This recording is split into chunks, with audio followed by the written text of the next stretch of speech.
Anda masih di Saat Teduh bersama saya Francisca Rati dan tentunya Bapak Alex Nanlohi. Dan tema kita hari ini adalah jatuh dalam dosa. Ya Pak Alex, kita mungkin pengen tahu dulu ya. Iya. Tadi kan iblis menggoda manusia karena kalau misalnya memakan buah itu akan serupa gambaran dengan Allah. Padahal sudah dikatakan Allah menciptakan manusia serupa gambarannya nih. Iya. Nah jadi sebenarnya ada perbedaan apa sih manusia dengan Allah? Iya, kalau kita perhatikan memang di dalam Kejadian pasal 1 dikatakan Allah menciptakan manusia segambar dan serupa dengan Dia. Nah, pemahaman segambar dan serupa dengan Allah ini bukan berarti Allah memiliki fisik seperti kita, karena Allah adalah roh. Makanya kalau kita perhatikan di dalam penjelasan manusia segambar dan serupa dengan Allah, manusia memiliki kemampuan untuk berpikir, memiliki emosi dan juga kehendak. Sama seperti Allah yang juga adalah pribadi yang menciptakan manusia seperti itu. Nah, gambaran yang serupa ini di dalam hal tersebut ya. Makanya kita bisa berpikir, kita bisa merasakan punya feeling begitu ya, dan kita bertindak itu sudah mencerminkan bahwa kita diciptakan segambar dan serupa dengan Allah. Nampaknya yang dimaksudkan ketika manusia iblis menggoda mengatakan engkau akan menjadi sama seperti Allah, ini lebih berkaitan dengan manusia ingin bebas dari Allah.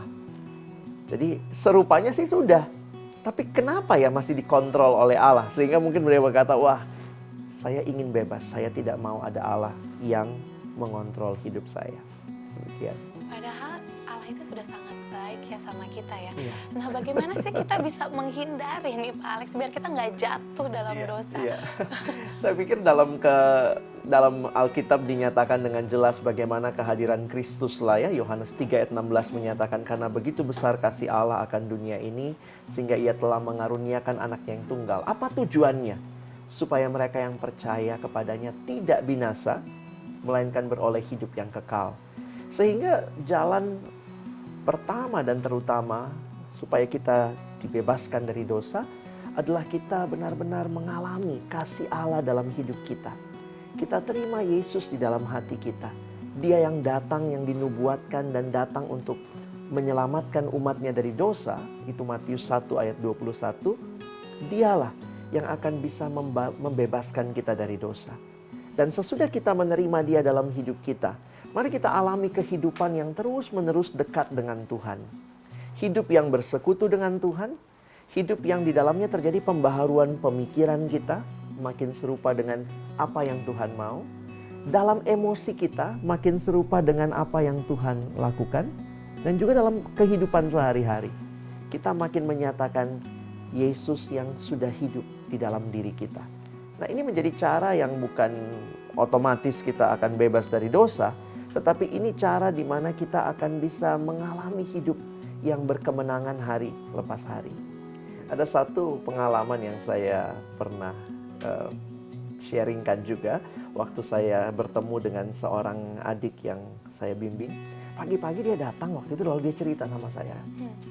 Pak, tadi malam ikan saya bunuh diri.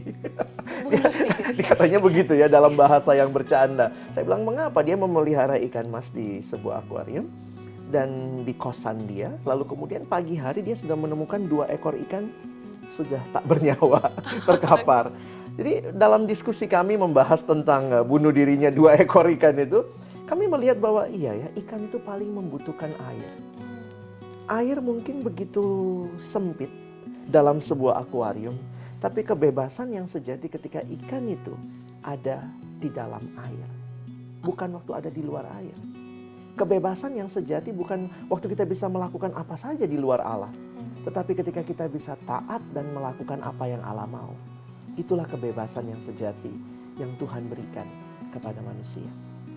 Oke, bagus sekali tuh Pak Alex. Mungkin bisa dikasih kesimpulan sedikit bagaimana sih manusia agar tidak lagi jatuh dalam dosa dan bersekutu dengan Yesus tentunya. Dan mungkin hari ini pastinya ada pemirsa yang merasa jatuh juga dalam dosa dan ingin kembali kepada Allah. Mungkin kita bisa mendoakan juga bersama-sama. Oke, silakan Pak Alex. Pemirsa yang dikasihi Tuhan, kita bersyukur melihat kita memiliki Allah yang sangat baik. Allah yang benar. Dan Dia Allah, Dia bukan ciptaan. Dan kita diberikan kebebasan. Kita diberikan anugerah untuk hidup di dalam ketaatan kepada perintahnya. Mari jika kita sedang hidup dalam ketidaktaatan, kita kembali kepada Allah. Kita alami anugerah itu. Kita boleh kembali melihat, percaya, Allah baik dan Allah sudah menyediakan yang baik buat kita. Mungkin untuk sementara kita melihat nampaknya begitu tidak bebasnya saya. Tapi justru disitulah kebebasan yang sejati. Ketika kita ada di dalam Yesus, ada dan hidup dalam kehendak-Nya. Itu yang bisa saya simpulkan dan saya mengajak kita akan berdoa bersama-sama untuk para pemirsa. Mari kita berdoa. Bapa di dalam surga, Engkau Allah yang baik bagi hidup kami.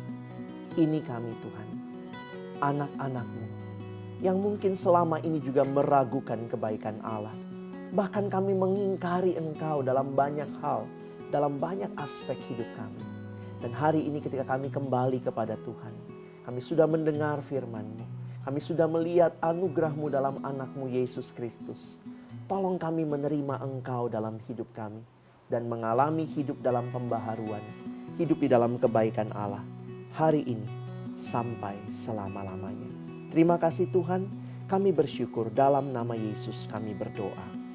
Amin. Amin. Haleluya. Terima kasih sekali Sama-sama. Pak Alex atas renungannya hari ini. Semoga ini bisa menjadi berkat dan juga inspirasi bagi Anda semua saudara yang terkasih dalam Yesus Kristus. Untuk kritik dan saran, Anda bisa follow Twitter kami di saat.teduh@kompas.tv. Jalani hari selalu dalam Yesus Kristus. Shalom, sampai jumpa.